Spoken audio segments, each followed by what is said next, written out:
Raju, to make it very personal, I teach leadership here at the Wharton School, University of Pennsylvania.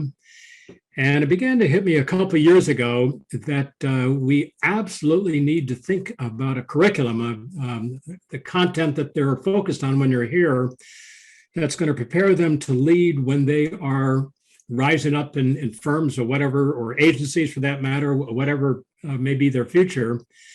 And what they're going to need in the year 2026, 5 years out, or 2036, 15 years out, unequivocally is not going to be the same as it was this year or 10 years ago. And the phrase that really got me, I think, more specifically onto this, with a slightly different meaning to it, is the famous phrase from Marshall Goldsmith, the executive coach, who wrote a book, "What Got You Here Won't Get You There." And that's more focused on individuals who have to give up some bad habits. But the phrase, I think, captures the truth as well, that if you are leading, for example, Vanguard Group now, it's a different era from when Jack Bogle created the firm. If you're leading GE now, it's different from the era of Jack Welch. And our responsibility as university instructors, we better get it right for the present, and even more importantly, for the future, hence the book.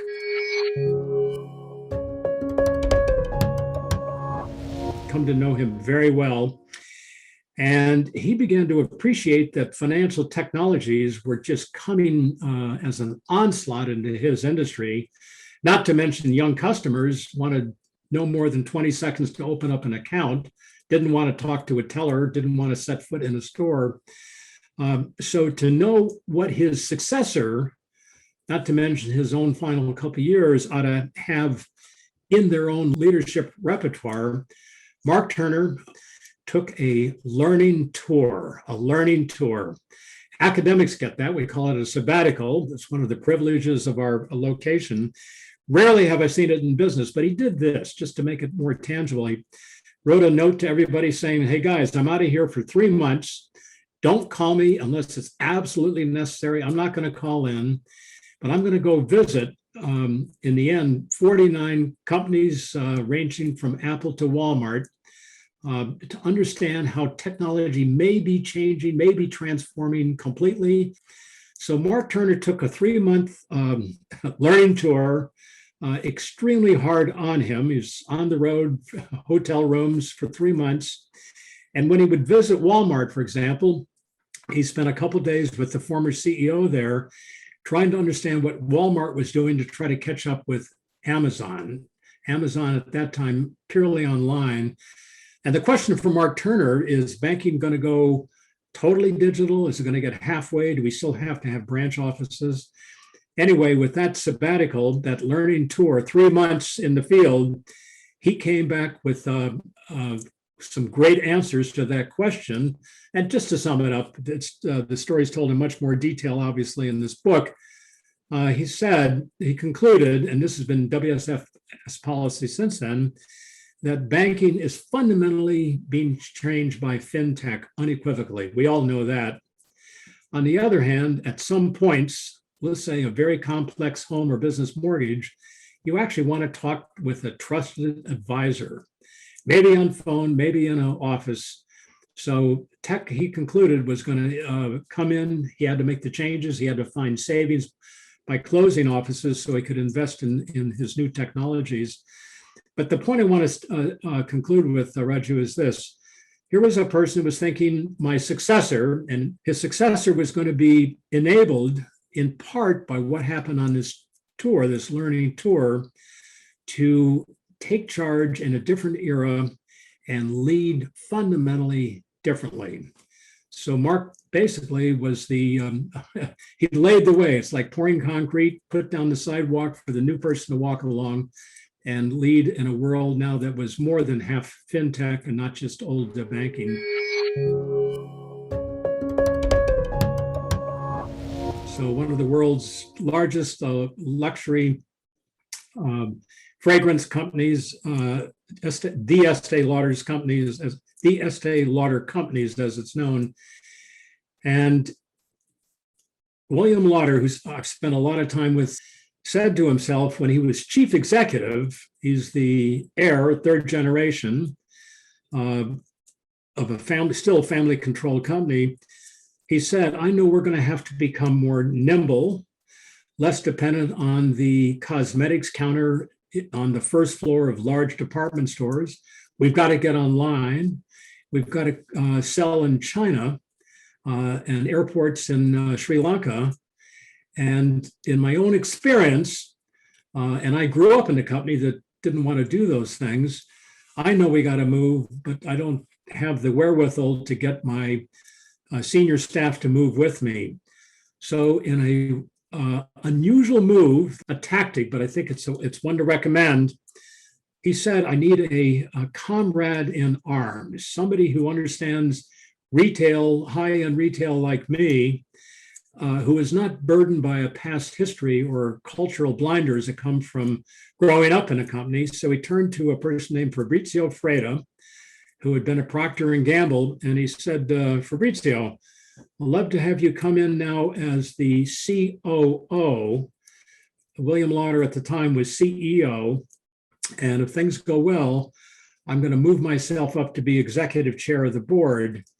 And the two of them have worked as a partnership, an unusual combination, executive chair and a CEO, joined at the hip to make changes, to make waves, to turn the place upside down and culturally redirect, such that now sales had been way majority coming out of department stores at the cosmetics counter. That's just no longer the case. So we want to lead in a world that has to be led differently. The resistance to Este Lauder companies was pretty strong to making that change. So here was a person who was willing to work in collaboration. It's a genuine partnership to effect the changes that he could not make himself. And he's done that, and he's brought Este Lauder with great success into this decade. It took a decade to make it happen, but it's happened.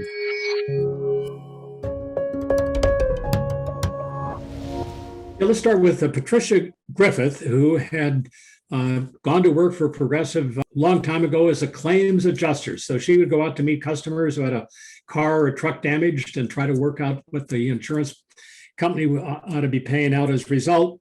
Rose through the ranks, did everything very well, became chief executive. And by the way, 3 years ago now was named by Fortune magazine as the CEO of the year. Not bad for an insurance company. Most people don't know a whole lot about it. In part, though, and this was the headline as Fortune put it, because Progressive was growing faster than Google or Apple. And the issue there for me, and I used that company and Tricia Griffith's leadership, kind of a case in point, I'll put it that way, to make the argument that let's just say the big boss as a longstanding model, think Jack Welch at GE is almost the perfect exemplar. He or she commands, everybody else salutes and does. We know this intuitively, but Tricia Griffith took it to such a refined state that it really does work to give it that number one, or to put her as number one on the front of Fortune magazine. And that is this, that the big boss model does not work with a new generation of employees or American cultural habits any longer. For instance, when I went to visit headquarters, I was invited to tag along as she was meeting a group of new recruits. And Progressive hires like crazy because they're growing so fast. Some 40,000 employees were there at the time I was there, and they're hiring 7,000 or 8,000 a year. So as she walked into a room with newly hired employees, the custom, I would have followed it myself, as I would stride to the front, get up on maybe a bit of a platform. There were a couple hundred people in the room, have somebody else introduce me as the CEO. And then I would tell everybody about my vision for the company and how important our strategy is. But she does what a great politician will do, is she'll start shaking hands from the get-go. So these young people, mainly newly hired, they're looking at 3 feet away, and there is the CEO. They've seen her on television, they've seen her in the annual report, but there she is saying, where were you working before? How many kids do you have? That kind of personal touch. And then I'll finish on this. Tricia Griffith came to the front. There was no riser, there was no stage. She did have a microphone, it was a big room. And she just began to tell everybody a little bit about her life. She went to a state school in Ohio. She came up through the ranks. She was a claims adjuster, but she began to put up her hand along the way and say, I've never done HR, human resources. I'd love to have a swing at what happens there. I'd love to take a look at how do we invest our monies that as people have paid in for the insurance and the money sits there for sometimes decades. I'd love to know about our investment strategy and portfolio. And as a result of that, she came to learn the various functions, but she also learned that to be up on a pedestal was to underlead people who are working there. People, they want to know you value them, you're willing to come down with them and not stand on high above them. So she is my exemplar for the beyond the big boss paradigm. It would have worked 10 years ago at many companies, in fact, most, but I just don't think the next 10 or 15 years, it's going to have the traction that it once had.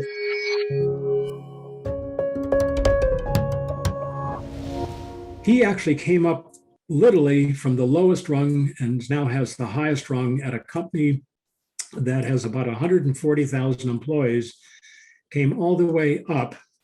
And as he rose up, and this is to me just so indicative or symptomatic of what anybody with more than 5 employees ought to be thinking about. When he began at the bottom, nobody reported to him. And when he had 3 people reporting to him, he could tell them what to do or give them coaching. But when it's 140,000 far flung around the world in some 200 separate operating units, he doesn't see most of them ever. He does try to get out and about it, obviously. So he doubled down on the famous Johnson & Johnson credo, 300 words that 75 years ago have defined what the then descendant of the original Johnson brothers said was vital for a company. We got to make products that people want. We've got to treat our employees fairly. We got to work with the community. Last paragraph, this is quite notable. It finally says, and if things go well, we're going to treat our shareholders well too. Almost the inversion of the emphasis on TSR, total shareholder return. So those are the values, but Alex Gorski doesn't see a whole lot of those folks that are producing everything from shampoo now to COVID-19 vaccine and hip replacements. And he concluded that as this company is growing, he's going to have to double down, but make stronger the culture of the firm. The culture is that medium, that invisible ether, in a sense, that communicates indirectly the values and what he ultimately wants people to be doing when they come to work in the morning. Cultures get tired, though. He quickly recognized that. The wording is often out of date. There were some, for example, references that were gender specific, inappropriate in our era. Not enough in there about the role of everybody helping to lead the firm, not just passively accept the orders that are given to them. So it took a year with lots of discussions, lots of testing to adjust the words, not a whole lot of the words for that culture, that definition of the J&J culture to become contemporary, not tired, and not causing people to say that this doesn't speak to me. I don't understand what this is all about. So, Raju, bigger point, just to wrap it up then, is culture is a tool if we can use it well. And I think in the future, if the workforce is more than 5 or 10 people, that culture is one of the secret tools that can be used if you know how to use it. And that's going to be the calling of leaders in the future for sure. Really, really interesting because she's, in a sense, the inheritor of one of America's most famous companies. Some years ago, ITT became the poster child for the diversified conglomerate. It made telephones, it harvested forest products, it had an auto rental company, and it made Twinkies. How's that for diversified? They're kind of historic now. We don't have a whole lot of those left in the US, Other countries do, of course, but it's a vanishing breed in the US, in part because investors can't understand them, don't know how to price the stock and all that. Denise Ramos worked several other companies with an MBA in finance from the University of Chicago. She increasingly worked her way up in the finance function and became chief financial officer of one of the more recent reincarnations of ITT. It was, however, still very diverse. And the board and the top CEO at the time decided to break ITT, which had already been broken up several times, to break it up yet again, to cast off three children who were more, quote, pure plays. And now one CEO is going to be replaced by three. So the board chair at the ITT, when she was still chief financial officer, said, Denise, we'd like you to become CEO of one of the spinoffs, one of the three spinoffs. Turns out to be the most difficult one by far to manage. And she did understand that at the outset. But Denise said, well, why me? I'm finance. I know how to collect a lot of money and then make certain we count everything at the end of the day correctly and report to the financial markets. The chair of the board said, Denise, you're the kind of person we think is going to be essential in this coming era because you have been CEO before you have been CEO. You have to listen to that carefully. You're CEO before you're CEO. What he meant by that, obviously, was she, as chief financial officer, would meet with the board or sit down with the then chief executive and explain not only everything there was to know about what was creating value and destroying value, but what you ought to do with the free cash that you now had. Should we acquire? Should we build new plants? Should we open up in Taiwan? Those are leadership decisions for the CEO. And correctly, I think the chair of that board said, look, Denise, you're already thinking like a general manager. You're thinking about everything. And that gets, Raju, to the bigger point I would take from that, which is that people in the future who are moving into leadership, not even necessarily at the very top, but the rungs along the way, from Denise Ramos, I've become convinced that in the future, you're a specialist. That's what got you going out of university days. That's what got you promoted in engineering, finance, operations, maybe marketing. But then to lead the enterprise, there are too many moving parts for you not to appreciate them all. So you've got to learn how to work with the mayor of your community. You've got to learn, for example, what's happening to people who are now unable to come to work and are dealing with families shut in a home with COVID-19. From her experience and watching her up close, I think the board chair's statement was perfect for what's going to be required in the future. Whatever your leadership rank or rung, whatever you're leading, you really have to think like a CEO. One day you may become CEO, but what that signifies more broadly for me is you've got to think about everything, how teams work, why do people want to come there. Beau Ilso, who was a partner at a venture capital firm, and he took responsibility for a company that was making the lenses that go into smartphones that provide for photographic images. So we all carry a smartphone these days. We're all taking photographs like crazy. And this was one of the premier makers around the world for the tiny little lenses that had to have great detail reproduced on the sensors inside. The company, though, that had not made the original investment, he came into this venture capital firm after the VC had already made its investment in this company. But the VC was coming to realize that this company was on the verge of going off a cliff for a lot of reasons, including the fact that it was hit with the 08-09 global financial crisis. And Beau Ilso spent a lot of time doing his due diligence on what was the problem. Was it the product? Was it the market? Was it the strategy?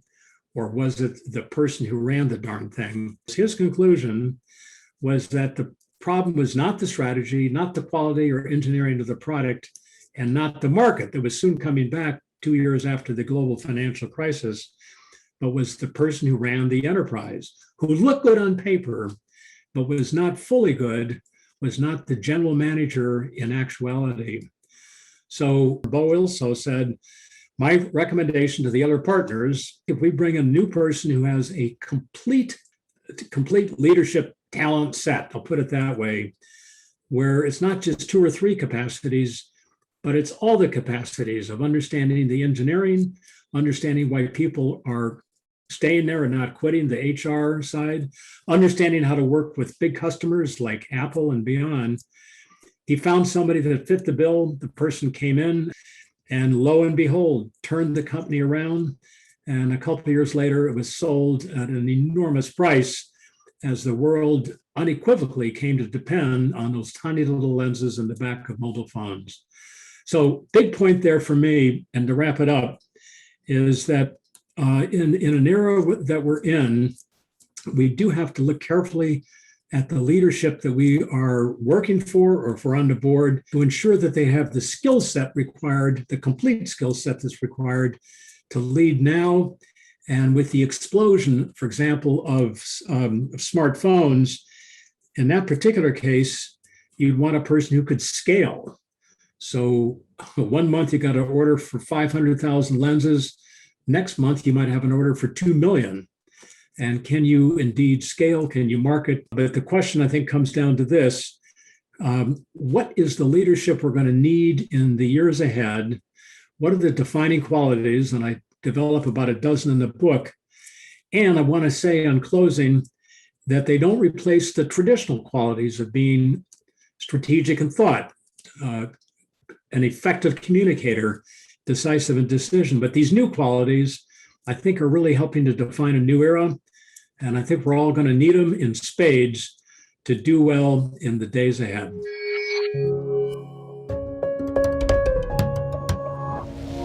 Ed Breen, who many people will know, was the person who turned around Tyco International. Speaking of crisis, Tyco International, then run by a person named Dennis Kozlowski, had a CFO named Mark Schwartz. And the two of them, as the company grew from nothing, over a decade, they did 900 acquisitions. It was like an acquisition almost every week for nine years, built an enormous enterprise. Dennis Kozlowski was seen as the next Jack Welch, and even styled himself as the next Jack Welch, was on the front of a couple of magazines as, quote, the next Jack Welch.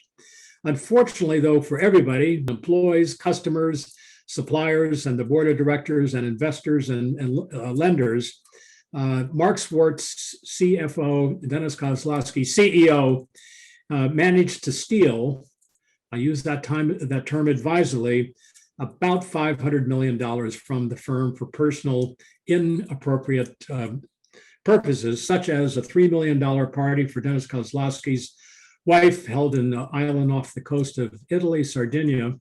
The company paid for that, a purely personal event. Dennis Kozlowski and Mark Schwartz spent a number of years in state prison in the state of New York. Ed Breen came in. He had been number 2 at Motorola. Boy, was he challenged when he took it over.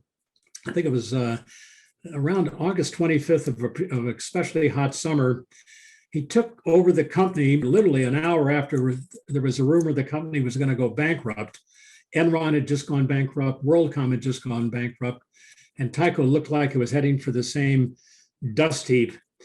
With that said, Ed Breen came in, and one of the most sweeping remakes ever in American business history, turned the company around, broke it up twice, and what was worth almost zero, its stock was so low that the market value of the company was getting close to zero. It was almost indicted. He turned it around. And the storyline on his turning that around is really interesting. And the point of the chapter, it was some years ago now that he did that. Later on, he was invited as an outside member of the board of directors at DuPont. This sometimes does happen, to become chief executive officer, to go from the board that picks the CEO to be the CEO.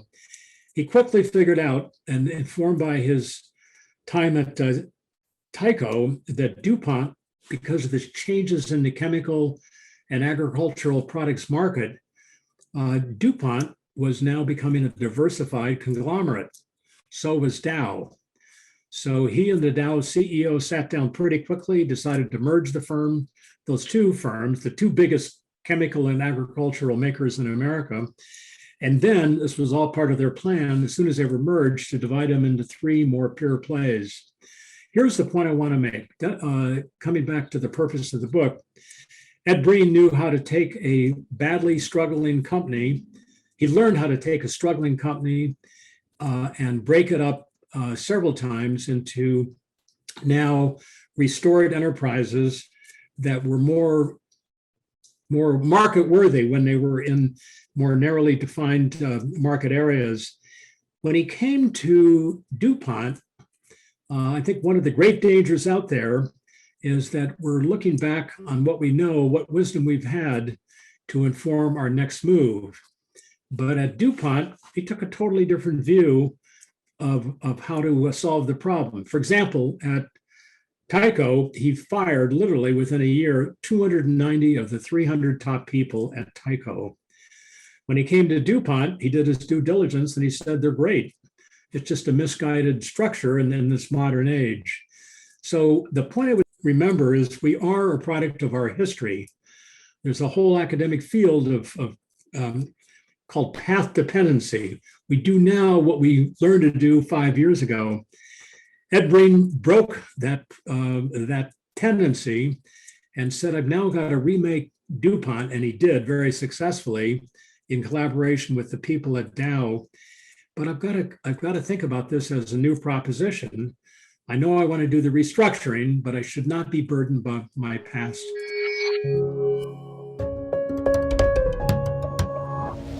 Jeffrey Lurie, who is the owner of the Philadelphia Eagles, who for many years was determined to take his team into the Super Bowl.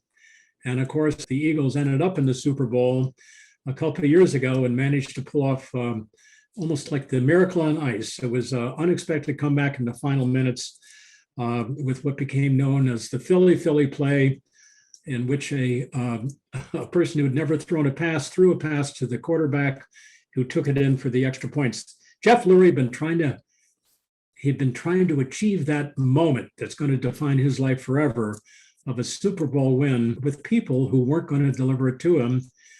He replaced coaches, he tried various measures, but finally, to his great credit, he put together a combination of three. Underlying point in leadership, one thing won't do it: your height, your gender, your charisma, your eloquence in front of people, your strategic thinking. You need it all. And Jeff Lurie developed a three-part formula of making certain that he had a coach that was player-centric, believing you could learn a lot as a coach from players. It took him a while to get the right guy to do that. Number two, he concluded that the back office was part of the story. If the back office was dysfunctional, players on the field were going to be not able to play and demonstrate their best. And then finally, you're not going to win in a field of 34 teams if you're not willing to take a few risks. So Jeff Lurie said, I want a coach that is player-centric. And then separately, I want the back office. By the way, these are big offices. They open the stadium and they do the payroll, and they ultimately decide who's going to be on the field as decision makers in that area. So he wanted that to be in place. I had to develop a mindset among all the above of their willingness to take a risk and not be fired for it. Took a while to achieve that risk tolerance, the risk willingness, but put that together with a united inner circle of the top people that ran the whole enterprise who weren't players, and then a coach and players that learned from each other. Voila, they had an amazing Super Bowl. I finish off with a chapter on no less than George Washington, not known for his business experience, but rather more for his national experience in creating the country. And just to remind listeners, he went through either fourth or fifth grade before he dropped out, never went to a military academy.